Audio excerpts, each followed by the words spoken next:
Greetings, this is Ron. This is Felonious, and this is the episode 14 of Chapping. This is a show in which two chaps each come together with a random mystery topic to share and just discuss what each other's point of view is. And then we hopefully get some comments from you guys who are listening in. Perhaps it's interesting for you too. You're going to start this time. We are doing each turn.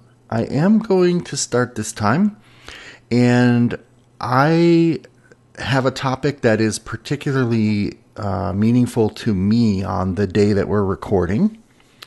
Today is the day we're recording is my mother's birthday. Oh. So my topic is coming of age events. And what I mean by that is, what is the most impactful, or what are some of the most impactful events that caused you to grow up? So when I was growing up, I mean, I was like, I'm still a kid at heart. Like I was reckless, I was curious, I was energetic, but at the same time, I had to be, you have to be responsible. You have to grow up. And there's certain events that cause you to grow up very quickly, or that like turn the switch on and suddenly you start acting responsible. And for me, one of those, or the main one, was when my mom got sick with cancer and passed away. And I knew I didn't have a choice. Like, I just had to grow up. And that, kind of was my coming of age event. So taking care of your sister and your father. Exactly. Yeah. And this is so strange because you're talking about my life at the same time. Well, continue, please. So we both have sons. Yes. I have an older son that's 30.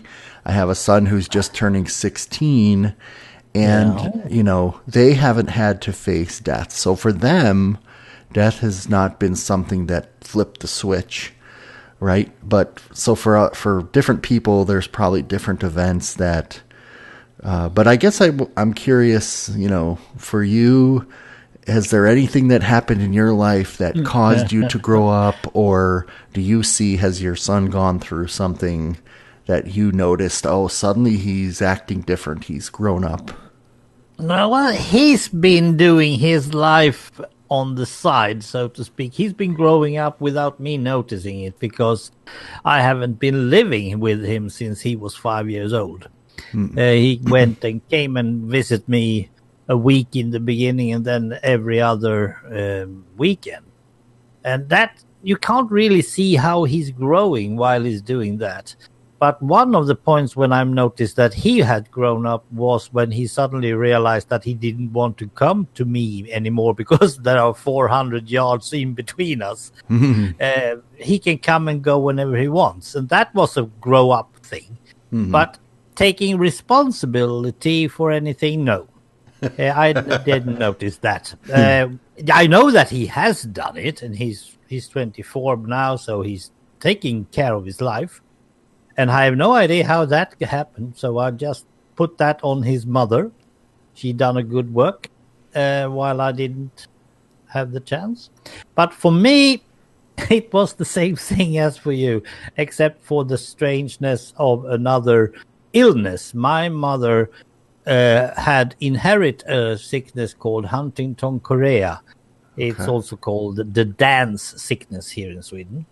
It's a nervous illness, a nervous sickness that makes you drop the automatic nerve systems one by one, starting with the pain. The pain. You can't feel pain. Suddenly that nervous system is gone. You can't feel pain. You can fall down. My mother fell on a stone stair and was bleeding rather hardly in her head, and she thought it was raining. Oh, because she couldn't feel the pain. Wow. And that was, oh dear, that was 1973, and I was like 14, 15 years of age. I knew that something was wrong earlier, but not that wrong. She went into hospital, and then she went to an asylum of some reason. I don't know why. And suddenly there wasn't any mother in our home. And someone had to do the dishes, someone had to do the cleaning, and I just took that responsibility straight off. Didn't bother to ask anyone if there's someone else wanted to do it or not. I just took it because I felt we needed to have someone do that work. And I think I grew up, let's say, in 3 months, I suddenly gone from sitting with my plastic models to taking care of a home. I became the housewife, so to speak. Yeah. And I haven't regretted it, not a bit. And then 15, 16 years later, my mother died. And I was thankful because I got the chance to learn the stuff that I got to. But I can't remember my mother anymore because she went away so quickly from our home. So it's both good or bad. Yeah. But I had a really strange feeling that summer of 73. I was just quitting the basic school here in Sweden. We have 9 years in basic ground school. And then I just dropped out of everything. I just took care of a home. And then suddenly the authorities got hold of this. And later that fall, they said, you have to go out and make a living. No, I don't want to. I want to stay here and do the dishes and the laundry and stuff. But I learned a lot. So, and that, of course, my lady friends that has come after that, they have been so pleased that I know things like that and just do them. They don't have to tell me, go out with the garbage and stuff. I just don't really done that. You don't have to worry. So it's good and bad. It's good and bad. But I'm not regretting one thing, no. But that's the main thing that really changed my perspective of life. Yeah, it could be, it could come off as sort of a depressing topic, especially for this sort of a show. But honestly, like, I look at it as a positive as well. And as a parent, you know, one of our biggest fears is if something should happen to us, and then your kid is alone in the world or whatnot, and not able to go on. But I think people will inherently find a way out, and you know, like, it could be their trigger, and maybe having us around and pampering them isn't what they need. They need to grow up that way. Now, I'm not what we call it curling parents. That is, there are parents that are curling, taking the brush and making the sweep before the kid goes. But I'm not one of those, and I know that my son's mother isn't either. They have to be aching. They have to be some pain in order to make them learn. But we have had the same talk even after we separated.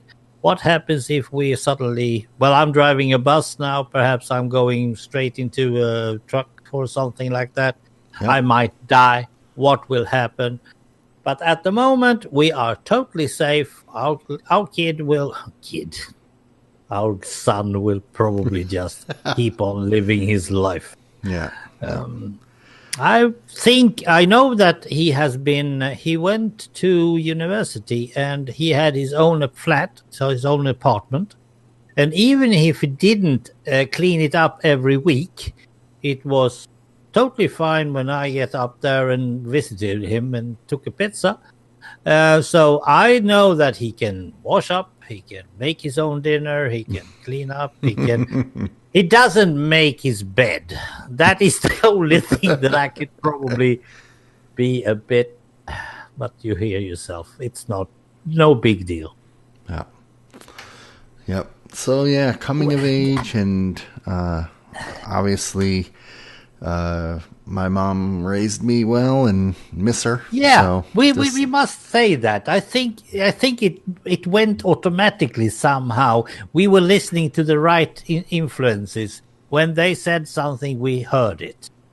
Even if we didn't do the right thing at the same time, we heard it and we know what the path is. Moral path or the right path or whatever you call it. Yep. Strange. Very strange to remember this now. Yes. Switch of topic. Sounds good. Thank you for that. Okay. Well, this is going to be so different. Never mind. I am still waiting for an invention to arise. I still need one more invention in my life, and then I will be pleased. Okay. Can you even try to take a guess on what type of invention I might want?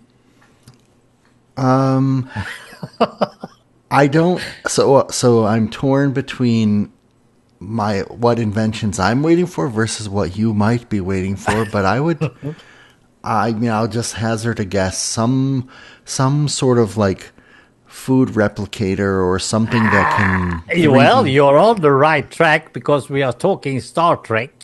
So why not? Of course, like a 3D printer for like food or edible things. No, not food. I can get food anywhere. No, teleportation. We need teleportation and we need it now. Why? No.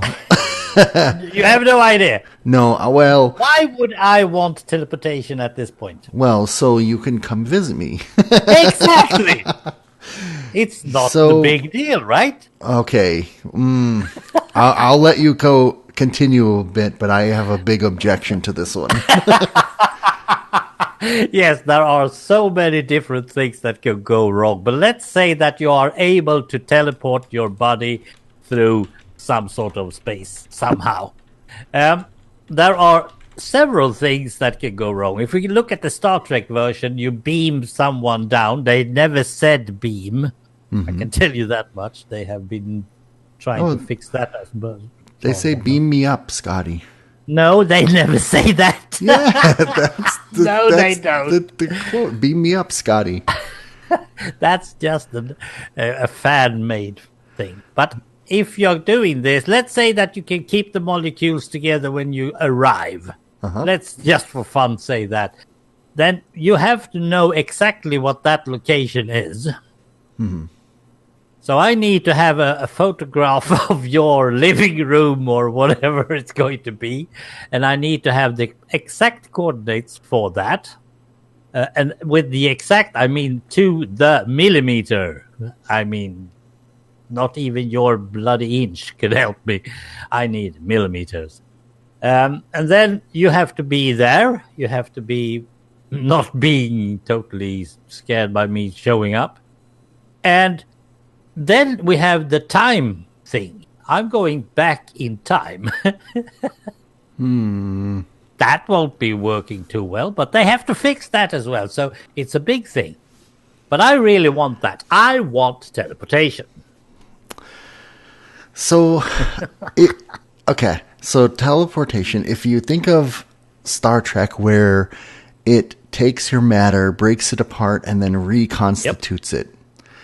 I think that is such a horrific idea because you're essentially killing someone, making a new version or a new copy of them, but that new copy won't know any difference. They will think their perception will start exactly where the last one left off, no problem, but the real you ceases to exist.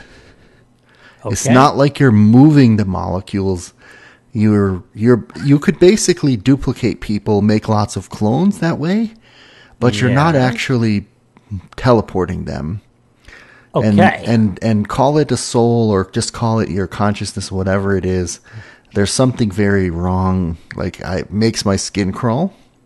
Yep. Now, if you were to say that you open a wormhole like a space fold and you travel through this portal from one spot to another and you stay intact, that's fine. But anything where it tears you apart and rebuilds you, that's no good.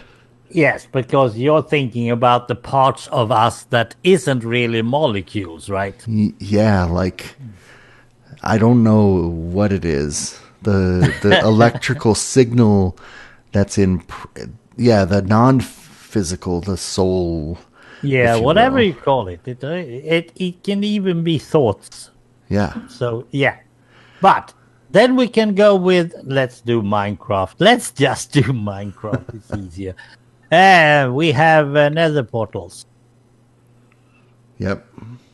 But they are not very practical either. What if I want to go to several places around your place?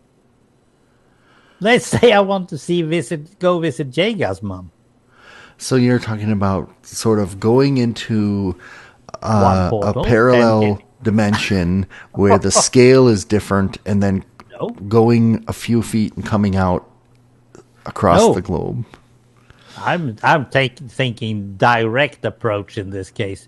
You're having one nether portal in your living room, and I'm having one in mine. And Jaga's mom has one in her living room, and perhaps CPM 4001 has one in his living room. Now it's getting technical. Yeah, that's some sort of magical thing, right? Like, Yeah, like you are the person on either side, so that one's okay. It's not breaking you down. It's no. I don't It's know what more or it's. less open a door and go through it, and then you, Yeah, teleportation would be great.